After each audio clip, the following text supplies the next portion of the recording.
Enter চাপতে হবে কিবোর্ডের থেকে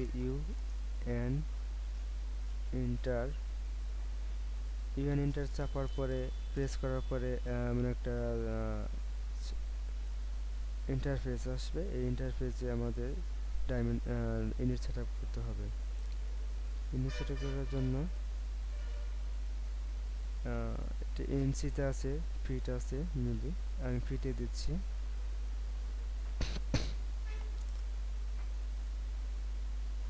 তার ডাইমেনশন কিবোর্ডের থেকে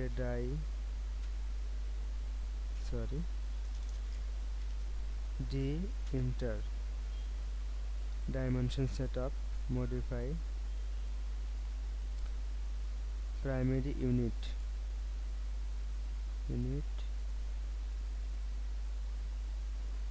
line command line symbol text fit primary unit ultimate unit. আমি প্রাইমারি ইউনিট সেট আপ করবো।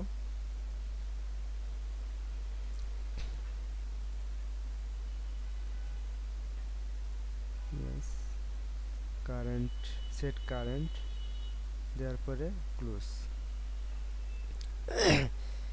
আমাদের ইউনিট সেটআপ ঠিক আছে কিনা সেটা দেখার জন্য line command 12 feet line draw করব, 12 ফিট এন্টার। আমার এখানে 12 ফিট আছে কিনা সেটা দেখার জন্য ডাইমেনশন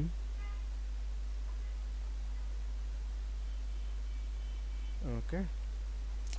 এই হচ্ছে আমাদের ইউনিট সেটআপ এবং ডাইমেনশন। যেমন একটা সার্কেল নিচ্ছি 8 ফিট 1 ইঞ্চি। আমাদের ডাইমেনশন করলে 8 ফিট 1 ইঞ্চি ওকে।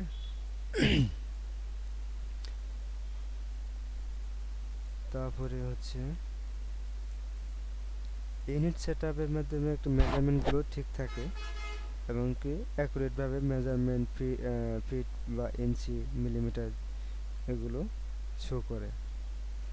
আর যদি ডাইমেনশন সেটিং অর্থাৎ ইউনিট সেটআপ না হয় তাহলে আমাদের মেজারমেন্টগুলো এলোমেলো হয়ে আসবে বা বোঝা যাবে না। এই জন্য আর কি সেটিং আগে থেকে করে নিতে হবে।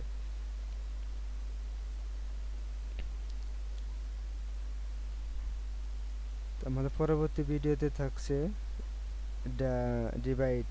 ডিভাইড কিভাবে করতে হয়। লাইন ডিভাইড হচ্ছে এটা কিবোর্ডে থেকে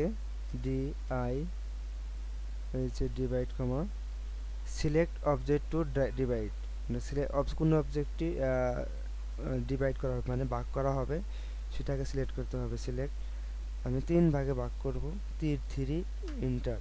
কিন্তু আমাদের এখানে শো করতেছে না। এখন কিবোর্ডে থেকে পি টাইপ এটা এন্টার চাপ দিলে আমাদের স্যাম্পলগুলো সিলেকশন করতে হবে, তাহলে এটা শো করবে। ঠিক আছে।